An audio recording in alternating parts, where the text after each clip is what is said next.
Radio Anthropocène, à l'écoute du changement global. Eh bien, écoutez, l'après-midi, à la Manufacture des Tabacs à Lyon, sur la question du droit et la question de sa créativité se poursuit. Là, nous allons parler pendant 60 minutes sur la question de l'océan et l'espace, nouvelle frontière du droit.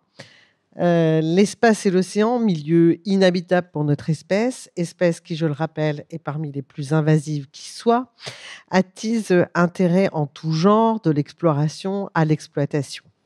Le droit et les technologies dessinent des délimitations pour ces deux réalités géographiques, deux espaces miroirs en quelque sorte, aux confins encore inexplorés et inexploités. Donc pour en parler, j'ai le plaisir de recevoir deux invités. Bonjour à tous les deux. Bonjour. Bonjour. Chiara Neri, vous êtes maîtresse de conférences HDR, co-directrice du Centre de droit international et co-directrice du Master de droit des organisations internationales à la faculté de droit de l'Université Jean Moulin Lyon 3, où nous sommes. Et Alban Guillaume Marche, bonjour. Si je n'ai pas... Voilà. Vous êtes doctorant en droit spatial et coordinateur de la NRT Objectif Lune. On va peut-être commencer par deux définitions qui, d'une certaine manière, rassemblent océan et espace. Je suis allée les chercher sur Internet. Internet, d'ailleurs, qui est un vrai sujet concernant l'espace et les océans. L'océan désigne l'ensemble des eaux salées en communication libre et naturelle, selon les termes de la Convention des Nations Unies sur le droit de la mer, signée à Montego Bay en 1982. Et dans le même esprit, l'espace, ce nouvel océan, comme il a été baptisé, je crois, en 99, est l'ensemble des zones et objets situés au-delà de l'atmosphère terrestre. Donc ma première question, et je m'adresse à tous les deux, en droit, quelles pourraient être les incidences sur le fait que océan et espace ne constituent qu'un seul et même espace, des espaces uniques, et non pas des espaces segmentés que sont les espaces terrestres, c'est-à-dire les zones où nous, notre espèce, habitons. Peut-être Chiara Neri.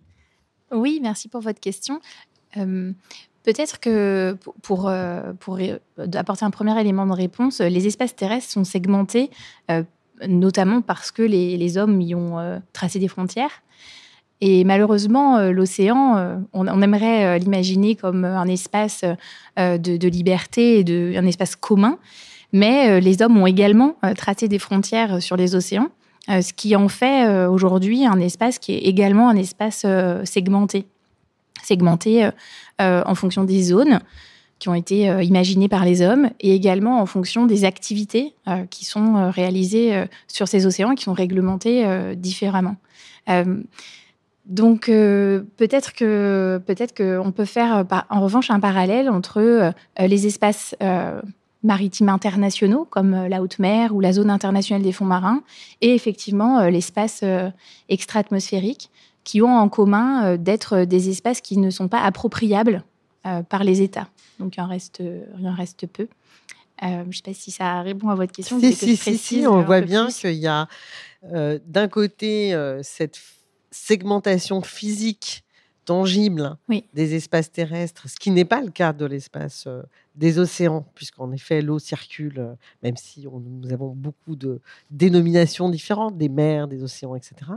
Mais qu'en même temps, cette territorialisation, et c'est un sujet sur lequel on va beaucoup revenir, est une espèce d'impondérable de notre espèce, en tout cas, dans sa manière de voir le monde. Peut-être Alban Guillaume Marche là-dessus. Oui, ce qui est intéressant aussi, c'est de se dire qu'en fin de compte, pour le commun des mortels, c'est peut-être beaucoup plus évident d'envisager le point de départ de l'espace que ça ne l'est pour le droit de l'espace en lui-même, qui en fait n'a jamais souhaité véritablement trancher un vieux débat, qui est en fait celui de la frontière entre, vous l'évoquiez tout à l'heure, entre l'atmosphère et le début de l'espace extra-atmosphérique. On se débrouille très bien sans critères géographiques fixes depuis le début. Pendant longtemps, a été évoquée l'idée que ce serait à une centaine de kilomètres d'altitude, cette fameuse ligne de Kármán, sans qu'on accepte véritablement d'avoir cette frontière verticale qui nous fait quitter le royaume de la Terre pour entrer dans celui de l'espace. De toute façon, il y a cette dimension imaginaire et arbitraire du choix de la frontière s'agissant de l'espace, évidemment. Alors, c'est assez intéressant de constater que la plupart des vieux manuels de droit de l'espace, les tout premiers, quand la matière avait encore 5 ou 10 ans, avaient toujours systématiquement un chapitre préalable sur les données scientifiques et essayer d'établir justement cette frontière de Kármán, cette ligne de Kármán avec des données scientifiques. Donc avec cette idée que l'espace, en réalité, commençait là où s'arrêtait l'atmosphère, c'est-à-dire là où la friction avec le ciel, je parle en juriste, pas en astrophysicien, s'arrêtait. Mais c'est très intéressant ce que vous évoquez comme thème pour la journée, cette créativité du droit. C'est exactement la même chose avec les frontières. Ça relève de l'imaginaire arbitraire, en tout cas s'agissant de l'espace. On pourra en redébattre tout à l'heure, parce qu'il y a des frontières terrestres beaucoup plus évidentes, créées par la géographie et la physique. Mais pour l'espace, en réalité, il n'y en a pas. Et ce que j'aime bien en général dire, pour conclure très court sur ce sujet, c'est l'espace, c'est pas si grand que ça, paradoxalement. En fait, on a l'impression qu'au-delà de l'atmosphère, on rentre dans l'infini. Mais en réalité, on en débattra au moment de la logique territoriale, c'est pas si grand au sens, c'est un espace limité dans l'infini, limité par notre accès et limité de toute façon par nos capacités à atteindre une certaine zone. Donc en réalité, assez rapidement, même si on n'a pas cette ligne de Kármán qui nous permet de déterminer vers où on va, on a quand même des segments sur cet infini spatial qui se dessinent, les orbites basses, les orbites moyennes, l'orbite géostationnaire et le reste. Et pour le reste, on en débattra tout à l'heure au moment de parler de l'exploration de la Lune. Mais juste un point de détail sur ce que vous venez de dire, Alban Guillaumarche, sur cette limite, mais qui est une limite posée de manière très anthropocentrée, c'est-à-dire que c'est une limite posée à partir de nous. Quand on parle de cette question de la profondeur de l'espace, je ne sais pas si le terme est juste d'ailleurs sur cette question de la profondeur, parce que c'est en plusieurs dimensions. Et est-ce que justement cette question anthropocentrée est toujours la manière dont on regarde, aujourd'hui encore en droit, la question de l'espace ou la question des océans? Peut-être Oui. Chiara. Dans l'immense majorité des cas, oui, parce que les textes de base, notamment la Convention de Montego Bay dont vous avez parlé de 1982, et les autres instruments qu'on utilise pour régir la mer de manière large, sont clairement anthropocentrés, ils ciblent les activités des hommes en mer, ils ciblent bien sûr la biodiversité marine, mais seulement en termes d'exploitation en fait, par les hommes. De plus en plus, tout de même, on remarque que les juges, donc pas les textes, mais les juges vont développer, les juges internationaux comme les juges nationaux, vont développer une approche beaucoup plus globale de la protection des océans, qui inclut du coup les autres espèces qui utilisent l'océan, celles qui y vivent, et donc la protection des écosystèmes devient un point important, protéger ces écosystèmes pour eux-mêmes. Toute la logique, par exemple, de création des aires marines protégées sort de ce concept-là. Donc de plus en plus quand même, on arrive à sortir du droit anthropocentré, mais ça demeure compliqué d'interpréter nos textes de base qui ont été bâtis autour des activités de l'homme d'une manière qui prenne en compte les intérêts de la nature. Donc c'est un peu ce débat-là. Et donc, il faut compter sur l'interprétation évolutive des juges pour aboutir à cette protection des écosystèmes, pour eux-mêmes et pas pour ce qu'ils nous apportent. Alors justement, pour poursuivre sur ce qui fait du commun entre espace et océan, et je ne pense pas être exhaustive, ils ont donc ces deux espaces ont en commun de se définir hors du cadre politique des États,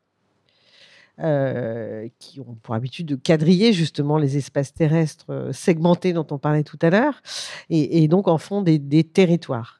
On a un peu abordé ces sujets-là, c'est-à-dire des zones soumises à une autorité et à un principe d'organisation et d'exploitation et de préservation. On peut l'imaginer en tout cas. Mais l'un comme l'autre connaissent le même processus de territorialisation, c'est-à-dire espace et océan. et donc d'appropriation d'une certaine manière des États, et donc dans une logique d'occupation, exploitation, préservation dont je parlais tout à l'heure. Est-ce qu'on en est au même point concernant le droit de la mer et le droit de l'espace ? Pour le droit de l'espace, légèrement, et c'est un euphémisme, quand même beaucoup moins en réalité, pour la raison simple, c'est que l'implication, à mon sens, la territorialisation du droit de l'espace commence véritablement à partir du moment où un sol est impliqué. Et un sol, c'est le sol lunaire, le sol martien, dans très très longtemps et encore. Mais restons sur le sol lunaire, qui est quand même l'ambition spatiale qui connaîtra la réalisation sans doute de notre vivant d'ici la fin de la décennie au cours de la Oui, parce que je crois que suivante. Mars est à 200 fois plus loin que la Lune, je crois. Mars, c'est 6 mois de voyage, et je souhaite à aucun astronaute de passer 6 mois de voyage dans l'espace en termes de radiation et de perte de densité musculaire. Mais voilà. Donc, restons sur la Lune, 3 jours de voyage. Les températures sont pas meilleures, mais la destination est légèrement plus agréable. En fait, la présence d'un sol ou non dans le spatial va changer la façon dont le droit de l'espace va évoluer. Puisque jusqu'à présent, finalement, il y a des enjeux d'occupation de fréquences. Il n'y a pas véritablement d'enjeu d'occupation des orbites terrestres. Il y a un problème d'encombrement de ces orbites terrestres, qu'on a lancé beaucoup d'objets spatiaux depuis le début de la conquête spatiale. Et on y a aussi laissé beaucoup de déchets et de débris qu'on n'a jamais pris le temps de faire redescendre. Donc on a bien un problème d'encombrement des orbites, mais ce n'est pas véritablement une logique territoriale. On a un problème d'occupation des fréquences, mais là non plus, ce n'est pas véritablement un enjeu territorial. On a un problème un peu plus précis qui est sur l'occupation des orbites géostationnaires. Pour le faire simple, c'est quand les satellites restent au-dessus d'un point fixe et tournent à la même vitesse de rotation que la Terre. Et ça, s'agissant de ces orbites-là, en tout cas, il y en a dans une quantité limitée, mais même si on a eu des logiques spéculatives sur leur occupation, on n'a pas véritablement de territorialisation de l'occupation des orbites. En revanche, sur la Lune, avec ses ambitions lunaires, notamment le programme Artemis de la NASA, qui, je rappelle, veut quand même poser des astronautes d'ici la fin de la décennie sur la Lune, on n'a en tout cas pas véritablement une logique territoriale assumée au sens de proclamation de souveraineté, comme on a pu l'avoir à la découverte du Nouveau Monde. On a plutôt l'idée que pour l'intérêt de l'activité menée sur le sol lunaire, on doit consacrer des zones de protection autour des installations. C'est le cas de la safety zone prévue par les accords Artemis proposés par les Américains en signature de façon bilatérale. Et quand ils assemblent en fait un ensemble d'accords bilatéraux, ils appellent ça multibilatéralisme, mais en réalité ça reste du bilatéralisme. Donc les Américains dans les accords Artemis proposent des safety zones. Est-ce que c'est une logique territoriale ? Oui et non. Parce qu'en réalité, il n'y a pas de proclamation de souveraineté, ce ne serait pas conforme aux engagements internationaux des États-Unis en vertu de l'article 2 du traité de 67, qui, je rappelle, crée un principe de non-appropriation nationale par tout moyen dans l'espace. En revanche, on a bien une occupation légitimée par un instrument juridique. Donc la nuance est ténue, mais ce n'est pas de la territorialisation, c'est plutôt de la protection de l'occupation. Je vous remercie. Karen Herry, peut-être sur les questions des océans au regard de la territorialisation qu'on connaît bien sur les zones terrestres. Oui. Alors, la mer est soumise à ce qu'on appelle la juridiction rampante, c'est-à-dire que les États essayent de s'approprier le plus possible d'espaces marins, sur lesquels ils n'exercent pas forcément leur souveraineté d'ailleurs, mais parfois juste des compétences exclusives dans certains domaines. Mais c'est une espèce de chemin naturel des États qui veulent s'approprier des ressources de manière exclusive. Mais ce que je voulais souligner, c'est que ce qui est commun entre l'espace et la mer, c'est l'interdiction de l'appropriation pour les espaces internationaux en mer comme la haute mer, par exemple. Le régime est quand même assez proche, puisqu'il est interdit pour les États de s'approprier et donc d'exercer leur souveraineté sur une partie de ces espaces-là. En revanche, ce qui est à mon avis paradoxal, c'est que cette interdiction d'appropriation, qu'on peut penser comme étant positive, dans le sens où elle évite les appropriations unilatérales et un peu égoïstes des États, c'est pas le régime qui protège le mieux les espaces. Le régime le plus protecteur que l'on ait en droit de la mer, c'est le régime de la zone internationale des fonds marins, qui est le patrimoine commun de l'humanité, et qui, du coup, est dans un régime d'appropriation. C'est pas un régime de liberté. La zone, elle a un propriétaire. Le propriétaire, c'est l'humanité. Et donc, ça veut dire qu'on a le droit d'exploiter les ressources, que le propriétaire peut exploiter ses ressources. Simplement, ce sera au bénéfice de l'humanité tout entière. Et ce régime-là, il est beaucoup plus protecteur, finalement, de la zone, de son environnement, des espèces qui y vivent, des ressources que l'on peut y trouver. Donc la contrainte fabrique peut-être du commun et en tout cas participe à la question de la préservation. Alban Guillaume Marche, vous vouliez réagir? Oui, sur la question du patrimoine commun de l'humanité, dans l'espace, il y a eu une tentative en tout cas de consacrer l'espace en patrimoine commun de l'humanité, qui est l'accord sur la Lune, pour lequel vous avez inspiré un dessin dans Dessiner le droit dans l'Anthropocène, qui est le journal qui est distribué, qui est vraiment bien d'ailleurs, je le recommande au public. Sur cette question de la consécration de la Lune, donc en fait c'était dans le cadre de l'accord sur la Lune de 79, on a l'article 11 qui essaie de consacrer la Lune comme patrimoine commun de l'humanité.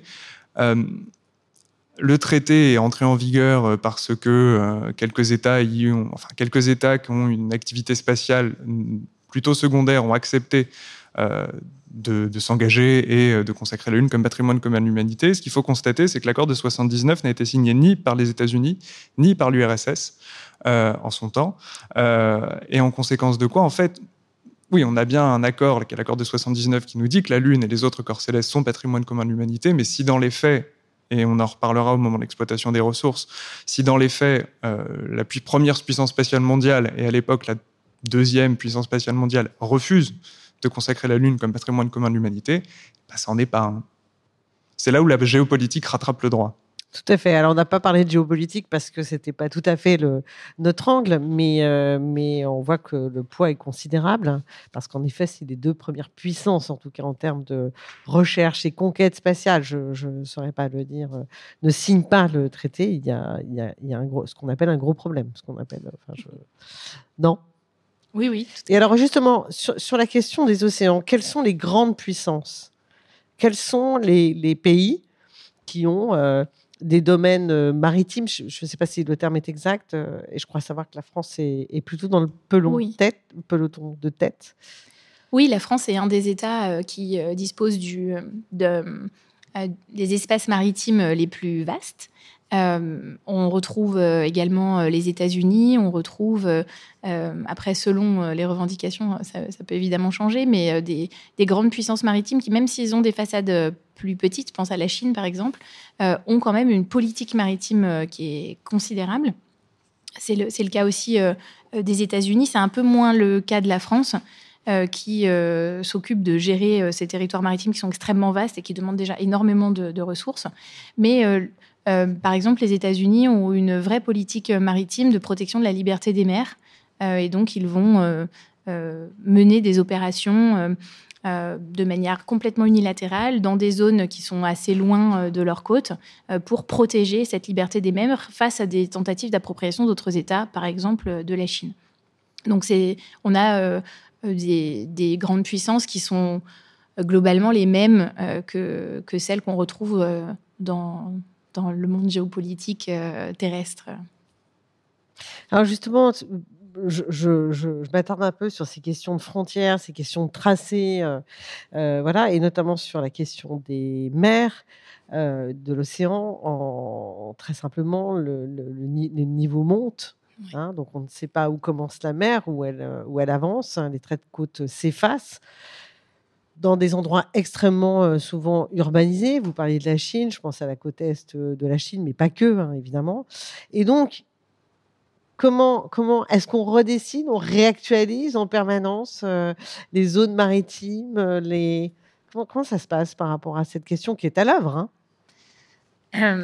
C'est une excellente question pour laquelle il n'y a pas de réponse pour le moment, parce que les lignes de base qui servent à calculer les espaces marins dont vont pouvoir disposer les États ont été pensées comme des lignes immuables, parce qu'on n'avait pas cette idée du tout. On n'avait pas imaginé que le niveau de la mer allait monter de manière aussi significative et donc que les lignes pouvaient bouger. Donc on se retrouve dans une situation où on a deux options. Soit on ajuste la ligne de base à la montée des eaux. Donc, ça veut dire aussi qu'il faudra le faire périodiquement, que la ligne va bouger, ce qui crée une insécurité juridique importante pour les usagers de la mer, puisque la frontière externe des espaces marins de l'État va bouger en conséquence. Et donc, on va perdre, par exemple, pour les pêcheurs, ils vont perdre des zones de pêche, par exemple, exclusives. Donc, ça crée une insécurité. Et ça limite, donc ça fait reculer la frontière extérieure de l'État en mer. Vous voulez dire qu'en fait, la surface n'est pas extensible Et qu'en réalité, donc, si on avance dans les terres, on avance la limite extérieure de la zone. Exactement. Ce qui est fixé par le droit de la mer, la Convention de Montego Bay, c'est la largeur maximale des espaces marins. Par exemple, un État a le droit de proclamer jusqu'à 12 000 nautiques de mer territoriale. Cette mer territoriale ne peut pas aller au-delà de 12 000 nautiques. Donc, si on bouge la ligne de base, nécessairement, il faudra bouger la ligne de la frontière extérieure de la mer territoriale. Donc, on est dans une situation où l'intérêt des États est quand même compliqué à identifier. Il y a les intérêts des zones côtières et des populations côtières qui seraient d'ajuster, bien sûr, la réalité physique à la réalité juridique et donc de faire bouger ces lignes de base. Et en même temps, pour les États, si on fait bouger cette ligne de base, eh bien, ça leur fait perdre le contrôle de certains espaces marins au large. Et donc, face à ce paradoxe un peu schizophrénique pour les États, eh bien, on est un peu dans l'impasse. Et pour le moment, on n'a pas de proposition claire comment régler ce problème juridique. Oui, parce que excusez-moi, ça paraît tellement kafkaïen, donc ça m'intéresse. Et donc, il y a des États là qui sont en train de fabriquer des nouvelles capitales, et notamment en s'éloignant des bords de mer. Hein, je pense au Vietnam, je pense à la Birmanie, etc., qui sont des pays sous pression par rapport à la montée des océans, hein, et qui sont en même temps des pays très dépendants des ressources maritimes. Vous parlez de la pêche, mais ça pourrait être d'autres du commerce aussi. Et donc, voilà, comment et c'est à l'œuvre, c'est en cours. Donc, la question est de savoir si le débat sur le droit, au fond, est un débat qui est mené, puisque la question est en train de monter de manière assez... et on pourrait parler de pays africains, on pourrait parler de la Californie, on pourrait parler de la Floride, enfin bon, on pourrait parler d'énormément de choses, sans passer les Antilles, etc. C'est vraiment là. C'est vraiment là. Donc, comment réagit le droit par rapport à ces questions-là ? C'est-à-dire qu'il est en avance, il est en retard, il est en résonance sur ce qui se passe, qui est à l'œuvre aujourd'hui ? Alors, le droit est rarement en avance, hein, est souvent très en retard. Mais c'est peut-être parce que les hommes sont en retard, c'est peut-être pas le droit. Oui, il faut penser le droit, je pense, comme un outil au service de décisions politiques, au service de ce qu'on en fait et des décisions qui vont être prises. Donc, le droit en tant que tel ne peut rien, en fait, sans la volonté politique de décider quelque chose. Donc, le droit, c'est vraiment un outil. Donc là, en fait, ce qui nous manque, c'est un consensus sur la meilleure solution pour régler ce problème de montée des eaux, qui va poser évidemment la question des frontières maritimes, mais qui pose également des questions existentielles de subsistance de certains États, de déplacement massif de populations, qui sont aussi des problèmes juridiques qui n'ont pour le moment pas de solution, de disparition des territoires. Est-ce que l'État, puis après c'est vraiment une question de droit international général, est-ce que l'État disparaît s'il perd son territoire ? Ce type de questions sont toutes des questions en suspens pour le moment. Et là, le droit, en fait, attend tout simplement... Il y a des solutions juridiques qu'on peut mettre en place, mais le droit ne peut pas s'emparer de cette question sans la décision politique. Donc, c'est la décision politique qui va impulser ensuite une solution juridique. Je pense que Alban Guillaume-March, cette question ne se pose pas pour l'espace. Non, parce que globalement, on sait où il commence. On n'a pas de problème de montée des eaux et le peu d'eau qu'il y a est gelé. Donc, c'est pas... Enfin, en tout cas, au pôle sud de la Lune, par contre, on va avoir un problème sur des questions d'occupation et de... en fait, ça va paraître surgir d'un peu à côté, mais on va avoir des problèmes sur...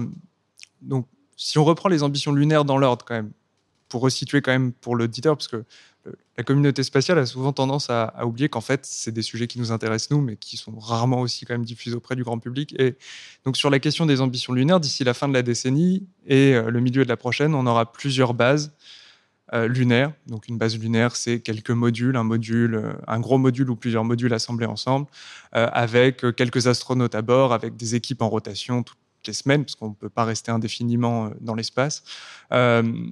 Et ce qui est intéressant avec ces bases, c'est qu'elles vont pour la plupart être localisées au pôle sud de la Lune. Pourquoi le pôle sud de la Lune ? Pour essentiellement deux raisons. La première, c'est la présence d'eau sous forme gelée. dans les cratères lunaires, qui serait en tout cas une ressource très intéressante pour ces bases, ne serait-ce que pour s'approvisionner en eau pour les astronautes, mais aussi pour fabriquer donc, de l'hydrogène et de l'oxygène qui servent de carburant pour fusées. Donc voilà, cette présence d'eau au pôle sud de la Lune, mais aussi du fait de conditions astrophysiques, des conditions d'ensoleillement beaucoup plus favorables, ou en tout cas une nuit lunaire légèrement moins longue. Pour rappel, une nuit lunaire, c'est 14 jours, un jour lunaire, c'est 14 jours, c'est quand même très long, 14 jours de jour et 14 jours de nuit. Ce qui implique par ailleurs d'avoir quand même des ressources en énergie pour la base suffisantes pour résister à la nuit lunaire. La nuit lunaire qui est véritablement le danger principal des missions à l'heure actuelle. Tout ça pour dire qu'on va avoir au pôle sud de la Lune 3 bases maximum, peut-être, de nationalités différentes. Un projet, en tout cas russo-chinois, annoncé, donc l'International Lunar Research Station, et à côté, un projet américain Artemis, avec un relais par ailleurs, donc un relais en orbite lunaire et cette base au pôle sud. Et donc, on va avoir sur ce pôle sud donc, plusieurs bases avec des intérêts géopolitiques divergents et une concurrence pour des points d'occupation. Alors, ce qui est bien dans le spatial, c'est que les conditions extérieures sont particulièrement hostiles. Donc, depuis le début, ça pousse quand même à une certaine coopération entre puissances spatiales. Ce qui est inquiétant, c'est que le pôle sud de la Lune, c'est extrêmement petit et qu'on aura des logiques, en tout cas, de positionnement en premier, donc premier arrivé, premier servi, pour les points d'ensoleillement, pour les points d'accès aux ressources en eau. Donc, on n'a pas ce problème, en tout cas, de mutation des territoires, de changement géographique. On a justement plutôt un problème de l'arrivée dans le spatial, ce que j'évoquais tout à l'heure, d'une logique d'occupation du fait de la présence d'un sol. Donc les enjeux ne sont pas exactement les mêmes, mais en revanche, l'outil est à peu près le même, puisque autant dans le droit de la mer que dans le droit de l'espace, ce qui nous réunit, c'est justement des droits des espaces internationaux, avec les mêmes réflexes juridiques, la même épistémologie sur l'appréhension de la spatialité. Et donc, ce qui va être assez... en tout cas beau pour le juriste qui trouve le droit beau, c'est d'assister justement à la façon dont le droit des espaces internationaux va muter parallèlement sur le droit de l'espace extra-atmosphérique et sur le droit de la mer et l'occupation terrienne. Chiara, Neri, peut-être un mot là-dessus, sur cette mutation, parce que c'est quand même travailler sur ces espaces-là, à partir du droit, c'est quand même assez passionnant. Enfin, oui. Je vois ça de l'extérieur, et notamment parce qu'il y a de l'inexploration. Et puis qu'il y a aussi du récit, de l'imaginaire, du rêve. Il y a des choses assez enthousiasmantes en réalité, hein, de conquête, alors qu'on a fait le tour en tout cas des espaces terrestres. Oui, je voudrais juste ajouter peut-être... parliez de la beauté du droit, et c'est vrai que ce sont des sujets qui sont extrêmement enthousiasmants, et ce sont des sujets également dans lesquels on a encore, disons, un imaginaire juridique qui est assez sans limite. On n'aurait jamais imaginé, dans le droit international classique, avoir des régimes juridiques aussi imaginés, enfin aussi fous que celui de la zone internationale des faux marins, celui du traité sur la Lune, ou encore celui sur l'Antarctique, puisque finalement, en vous écoutant, la question de la Lune, à mon avis, va être traitée de manière assez similaire que celle de l'Antarctique. Un espace terrestre, mais un espace terrestre avec un régime particulier. Les États ont pu y installer des bases d'exploration scientifique, mais sans s'approprier le territoire. Bon, donc peut-être que ça peut être une piste, mais en tout cas, ce sont des domaines du droit où il y a vraiment la place pour l'imagination d'un régime juridique qui soit en dehors des sentiers battus et qui permette de s'adapter aux nécessités qui sont très hostiles des zones duquel on parle. Parce que c'est vrai que ce soit les grands fonds marins ou la Lune, on est dans des conditions qui sont invivables pour la plupart des espèces, y compris la nôtre, et donc extrêmement dangereux. Et dans ces espaces-là, quand même, la coopération internationale fonctionne plutôt mieux que sur les espaces terrestres. Peut-être par nécessité. Bien sûr. C'est tout à fait le point. En fait, sans tomber dans une forme de naïveté,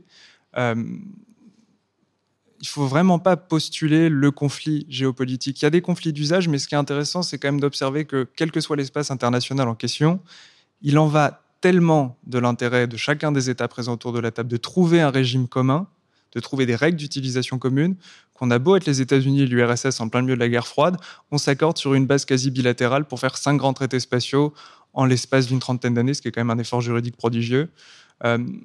C'est aussi le cas pour le droit de la mer. En fait, il y a un intérêt de ces États, quoi qu'il arrive, à coopérer sur les règles communes.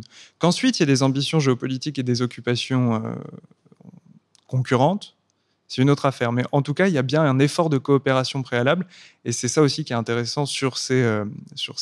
D'ailleurs, j'ai dit beau droit, parce que j'en avais marre d'utiliser intéressant et que je cherchais un synonyme. Mais enfin, je retombe sur le beau. C'est assez beau quand même, cet effort de coopération du fait de l'hostilité du milieu.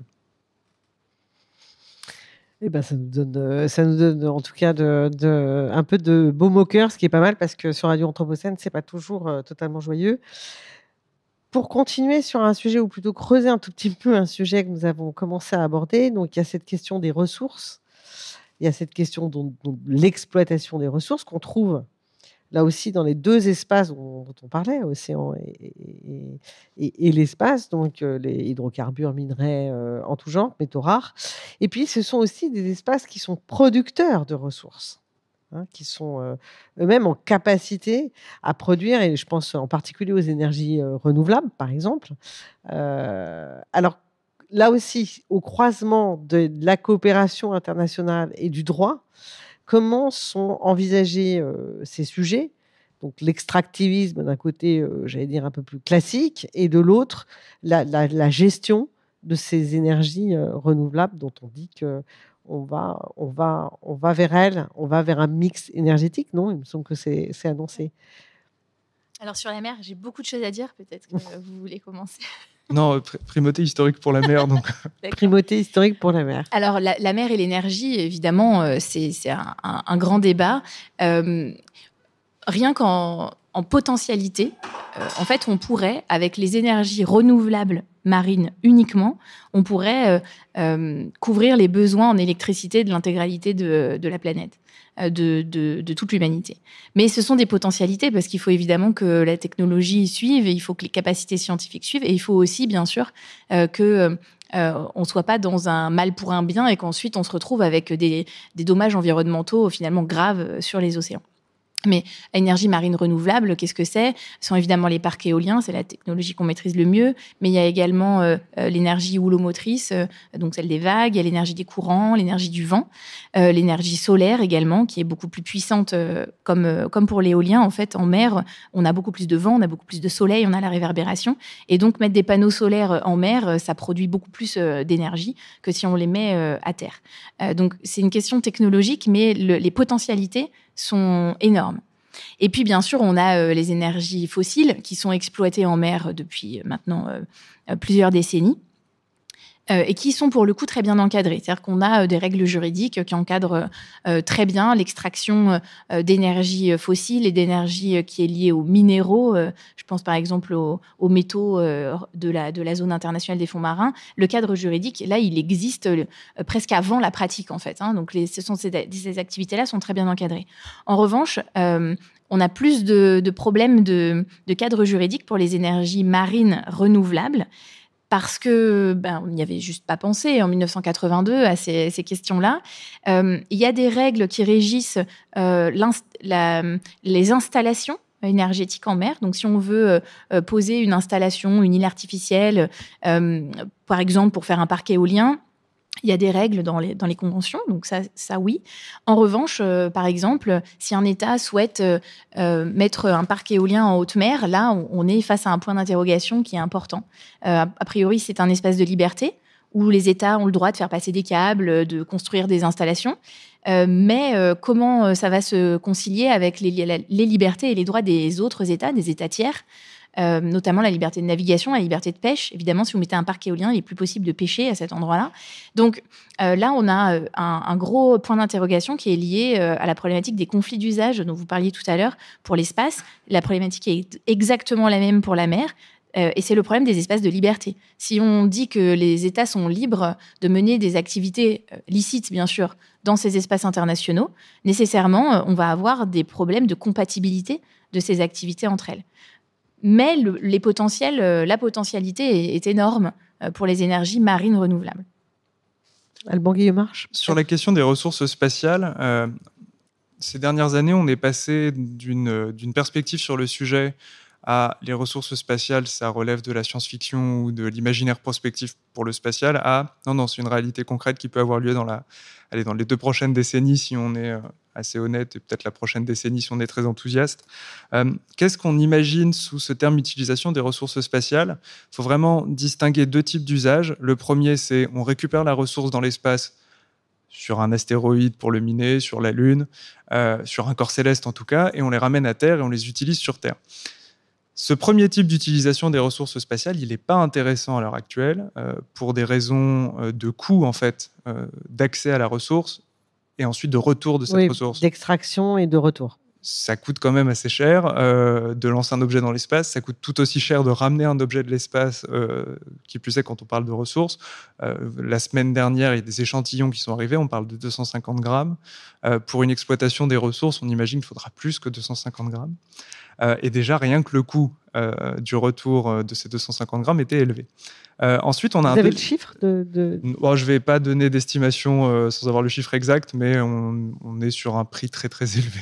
À plusieurs zéros. Oui, plusieurs zéros pour 250 grammes de ressources. Mais c'est 250 grammes pour la science et ça en vaut largement le prix. Ensuite, on a un deuxième type d'utilisation des ressources qui, lui, est beaucoup plus intéressant à observer de près, qui est celui donc de l'ISRU, In Situ Space Resources Utilization. Désolé pour le barbarisme anglais, mais cette ISRU, c'est on prélève la ressource locale et on l'utilise localement. Et par là, on vise ce que j'évoquais tout à l'heure, l'utilisation de l'eau lunaire à des fins de support vide, de fabrication de carburant pour fusées. On vise aussi l'utilisation de la régolithe, qui est une pierre lunaire de laquelle on peut extraire de l'oxygène, ou alors toute autre ressource intéressante pour les bases lunaires et qui relève d'un choix arbitraire scientifique et programmatique. Donc on est sur une extraction locale, un traitement local et une utilisation locale. Et ça change un peu le paradigme des missions spatiales, parce qu'on finalement, on ramène plus tout de la Terre, on prélève aussi sur place, et aux fins des missions locales. Et il ne faut quand même pas oublier la règle de base dans le spatial, le poids, la charge utile, c'est de l'argent, et le moins on en emmène de Terre, le plus on a d'espace pour ramener autre chose depuis la Terre, des missions scientifiques, des astronautes, de nouveaux modules. Donc cette utilisation locale des ressources est vraiment, sans doute, pour l'instant, on est quand même dans du développement technologique. On n'est pas encore au stade de l'utilisation concrète. Et il y a encore énormément d'étapes technologiques à franchir. En revanche, elle est sans doute celle qui marquera un moment historique dans la façon dont on fait des missions spatiales. C'est pour ça qu'il faut l'observer de près. Et sur le plan du droit, on est sur une situation assez ambiguë, où on a un droit international qui nous pose un principe de non-appropriation et de plus en plus d'interprétations nationales, notamment par certains États, les États-Unis, le Luxembourg, le Japon et les Émirats, qui ont développé dans leur loi spatiale nationale des titres de propriété sur les ressources. Et alors, pour le citoyen lambda et pour le juriste, on a une opposition entre le titre de propriété interdit par l'article 2 du traité de 67, traité de l'espace, et ces titres de propriété développés en droit interne. Et donc, ce qu'ont fait ces États, et ce qui est un argument théorique comme un autre, c'est l'idée de dire que ce qui est interdit, c'est de s'approprier la surface, la surface d'ensemble, mais le caillou présent sur place, ou la tonne de cailloux présente sur place, on peut développer des titres de propriété sur elle en tant qu'on n'a pas revendiqué la souveraineté de la surface. Donc on a une dissociation, c'est un argument comme un autre, encore une fois, mais on a une dissociation entre le statut global et le statut de la ressource prélevée. Et sans doute un des enjeux pour le droit de l'espace, et c'est celui qu'occupe une bonne partie de mes recherches, c'est d'essayer d'articuler ce droit international public, ce régime de droit international public, avec des titres de droit privé qui existent en droit interne. Mais vous voyez, on est bien sur 2 logiques différentes et qui vont être assez complexes à réconcilier quand même. Merci. Chiara Neri, est-ce que ces 2 logiques, on les retrouve en mer ? Sur la dissociation entre les ressources et le statut de la zone, oui, c'est quelque chose qui existe dans le droit de la mer, puisque les États peuvent très bien ne pas être souverains sur une zone, mais avoir un droit d'exploitation exclusive de ces ressources. Donc cette dissociation entre effectivement la zone et les ressources, elle existe. Elle existe par exemple pour la zone économique exclusive, où c'est une zone de haute mer sur laquelle tous les États ont vont exercer leur liberté de navigation par exemple, mais l'État côtier va avoir une exclusivité d'exploitation des ressources biologiques de la zone. Donc effectivement, là, il y a une dissociation très nette entre les deux. Oui. On revient à Kafka et à la difficulté de résoudre les problèmes de ce monde. J'ai une question sur le droit, parce qu'on parle du droit de l'espace, du droit de la mer, mais finalement, n'est-il pas trop fractionné dans la mesure où l'on souhaiterait éventuellement trouver un équilibre entre exploitation et préservation? Et voilà, peut-on penser ces droits de la mer et de l'espace en dehors ou à côté du droit de l'environnement? Est-ce qu'on peut penser les choses encore de manière séparée? Est-ce qu'il y a des débats juridiques sur cette question-là de la séparation? Une espèce de pensée en silo. Oui. Karen Oui, bien sûr. Alors, sur le morcellement et le côté fractionné de la pensée, c'est quelque chose qui a occupé mes travaux pendant 4 ans. On a essayé de mener un projet de recherche pour démontrer que le droit applicable à la police en mer, donc c'est quand même assez spécifique, mais était mal pensé parce que pensé de manière trop fractionnée par zone ou fractionné par activité, et du coup qui était complètement inintelligible, alors qu'on pourrait très bien avoir des principes généraux qui soient communs à toutes les zones ou à toutes les activités. Donc ça me parle beaucoup ce que vous dites. Mais pour répondre à votre question plus précisément, est-ce qu'on peut penser le droit de la mer en dehors du droit de l'environnement, par exemple? À mon avis, non. Mais la manière dont le droit international se construit, c'est une construction qui est nécessairement par empilage de normes. C'est-à-dire qu'on va avoir à un moment un alignement de planètes pour adopter une convention sur un sujet. Il faut le faire tout de suite parce que sinon, il y a une planète qui va se défaire un pas de côté et on ne pourra plus adopter ces règles. C'est ce qui s'est passé pour la Convention de Montego Bay. Même chose pour les grandes conventions environnementales où on a eu un moment, à la suite de la conférence de Rio, là aussi, une volonté politique qui était présente. On a pu adopter des grandes conventions, par exemple celle sur le changement climatique ou celle sur la protection de la biodiversité. Et donc, du coup, on a rajouté des couches. On a la couche de la Convention de Montego Bay. Par-dessus, on a les couches des grandes conventions environnementales et de leurs protocoles respectifs. Donc, par exemple, la dernière convention qui a été adoptée dans le cadre de la Convention de Montego Bay, c'est la Convention sur la protection de la biodiversité au-delà des juridictions nationales, donc dans les espaces internationaux. Le dernier protocole adopté dans le cadre du droit plutôt de l'environnement et de la Convention cadre des Nations Unies sur les changements climatiques, c'est le fameux accord de Paris de 2015. Mais évidemment qu'il faut penser ces piles de règles de manière globale et essayer d'avoir une approche intégrée. Sinon, évidemment, ça crée des situations pratiques absurdes. Et ce n'est pas si compliqué, à mon avis, de réconcilier ces deux corps de règles. C'est peut-être plus difficile avec d'autres domaines du droit international, mais entre le droit de la mer et le droit de l'environnement, je pense qu'il y a vraiment des points et des ponts qui sont assez aisés de faire, notamment parce que la Convention de Montego Bay a toute une partie qui est dédiée à l'environnement marin et qui renvoie à des éventuelles réglementations internationales. Donc on peut espérer que les juges vont interpréter ces règles du droit de la mer en faisant appel donc aux principes qui sont contenus dans les conventions environnementales. Et on le saura bientôt parce qu'en ce moment même, il y a une affaire consultative devant le Tribunal international du droit de la mer, une affaire qui a été portée devant le tribunal par un groupe d'États insulaires qui sont face aux effets néfastes du changement climatique et qui demandent au Tribunal international du droit de la mer quelles sont les obligations des États partis à la Convention de Montego Bay face, par exemple, à la montée des eaux, au réchauffement des océans, à l'acidification des océans. Et on va voir ce que le tribunal va dire. Les audiences se sont terminées la semaine dernière. Mais sans vouloir sortir une boule de cristal, il me semble qu'il ne serait pas trop compliqué, juridiquement, techniquement, pour le tribunal d'interpréter la Convention sur le droit de la mer à la lumière du droit applicable au climat, notamment de la Convention cadre des Nations Unies de 92 et de l'accord de Paris. Donc, on va voir s'il va le faire. Mais c'est ce qu'un grand nombre d'États présents lors de la procédure ont demandé au tribunal. Donc, je pense que là, il y a un consensus. Je pense que les planètes sont alignées et que donc on peut avoir un progrès sur cette question de la vision intégrée, de la gestion intégrée, systémique de nos corps de règles. Alban Guillemarche, peut-être. Est-ce qu'on a cette vision, ou en tout cas ce projet intégré pour ce qui concerne le droit de l'espace? Cet alignement des planètes même, entre l'alignement les deux des sujets.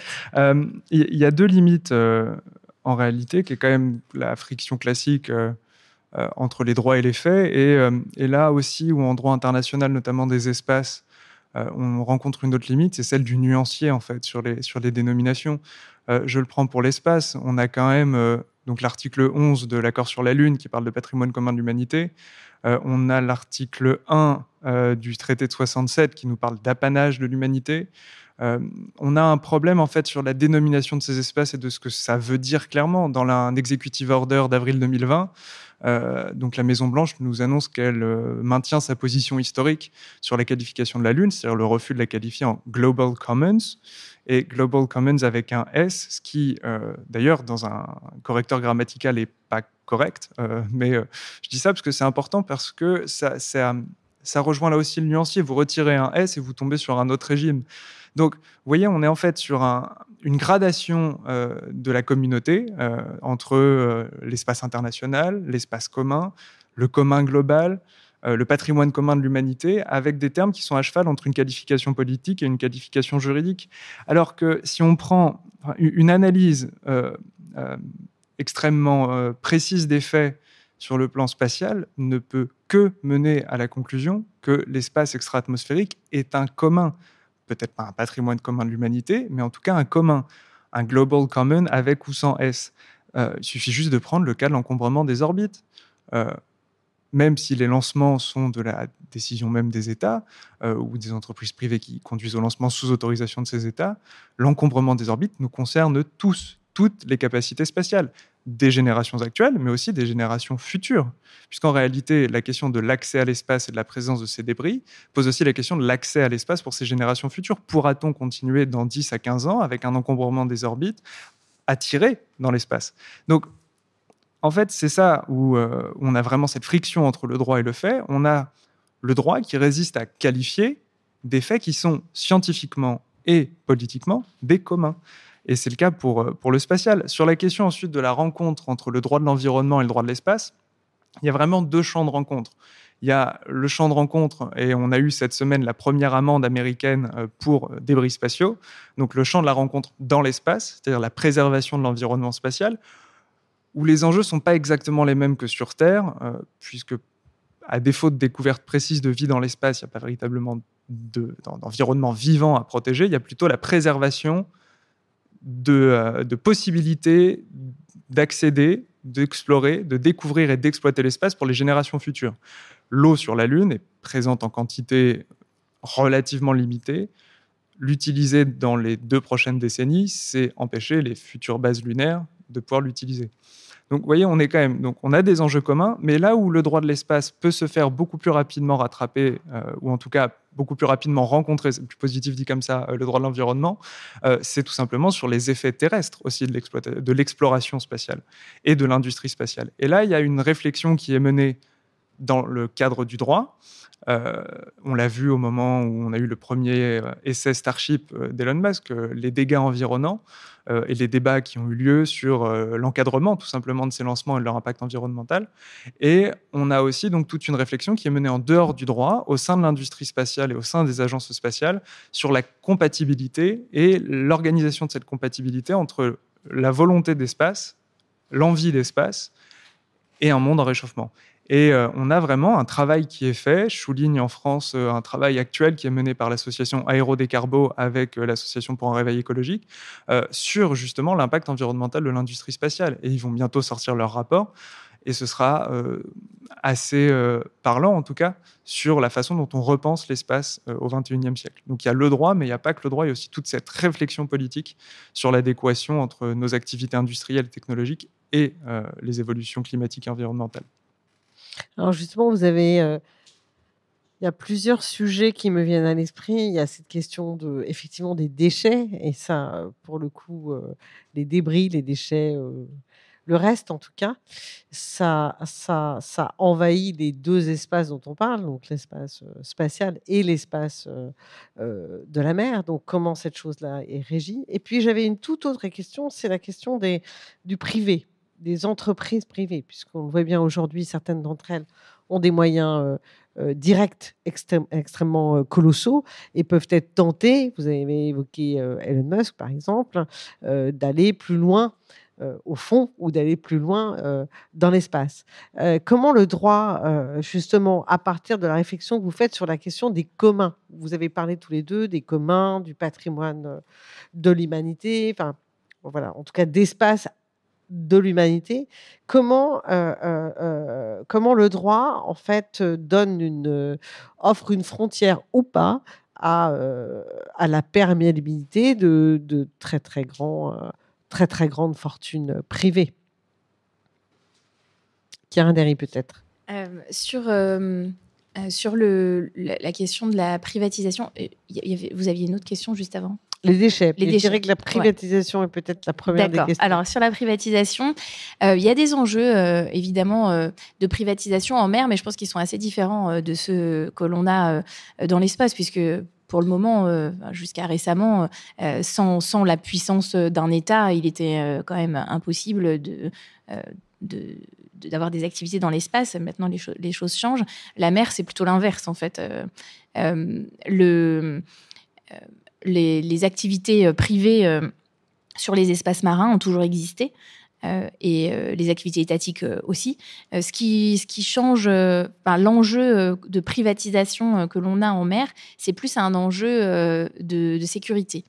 Et les enjeux juridiques sont liés à la délégation par les États de leur pouvoir de police sur les espaces marins à des entreprises privées.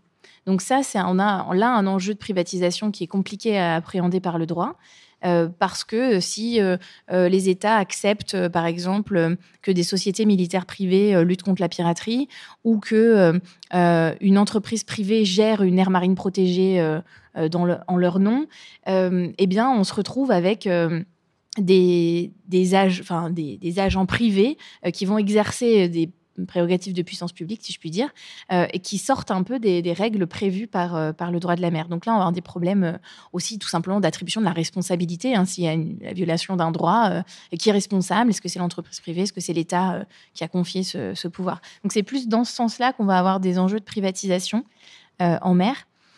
Plus que de privation d'exploitation des ressources, puisque de fait, ce sont quasiment que des entreprises privées qui exploitent les ressources marines avec des autorisations étatiques. Et parfois, avec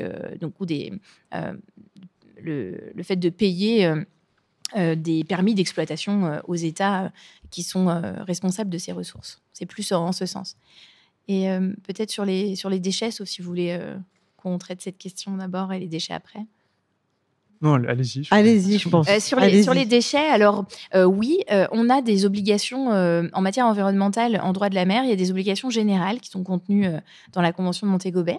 C'est l'article 192 qui nous dit que les États ont l'obligation de protéger et de préserver le milieu marin, ce qui passe par, article 194, la protection des espaces marins contre toute pollution. Évidemment que l'insertion de déchets au sein de l'espace marin, c'est une forme de pollution. Donc ça, c'est une obligation générale qui est contenue dans la Convention, avec des précisions sur les actions à mettre en place pour lutter contre la pollution. Et puis ensuite, l'Organisation maritime internationale, l'OMI, va également proposer aux États l'adoption de conventions plus précises sur certaines formes de pollution, certains types de pollution marine, y compris donc les pollutions qu'on appelle telluriques, c'est-à-dire les pollutions qui viennent de la terre et qui sont déversées dans la mer. Et les déchets rentrent dans cette catégorie. Donc on a des conventions qui fonctionnent assez bien et qui fonctionnent par par annexe, c'est-à-dire que régulièrement, l'OMI va mettre à jour ses annexes et qui vont entrer en vigueur petit à petit. Donc, il y a ici, pour une fois, le droit ne court pas après la pratique et on a quand même une réaction assez rapide du droit aux progrès technologiques et aux données scientifiques. Donc, sur les déchets, le droit est assez bien armé. En revanche, évidemment, on a là un problème majeur de surproduction qui est pas un problème juridique. Non, c'est un problème qui est lié à notre mode de vie. À nos modes de vie, tout à fait. Alban Guillemard, sur cette double question des acteurs privés et de la question déchets. Je vois que le temps file, il faut dire que les deux zones à explorer sont quand même vastes, donc je vais quand même choisir de traiter que la question du privé. Quand on écoute les débats contemporains sur le spatial, on a un peu l'impression que l'État a totalement disparu du sujet et que l'industrie spatiale aujourd'hui est une affaire d'acteurs privés, d'entrepreneurs à la Elon Musk, à la Jeff Bezos. Donc Elon Musk, PDG de SpaceX, et Jeff Bezos, PDG d'Amazon, qui se sont tous les deux lancés dans le spatial. En réalité, premièrement, l'État n'a pas disparu du spatial, il est toujours là et il se rend internationalement responsable des activités spatiales qu'il autorise. Et le deuxième point, c'est que l'industrie a toujours été là dans le spatial. Les États ont accompagné le développement d'industriels historiques pour développer leurs capacités de lancement, de fabrication de satellites, ou alors se sont appuyés sur des industriels qui existaient déjà pour commencer justement ce développement de technologies spatiales.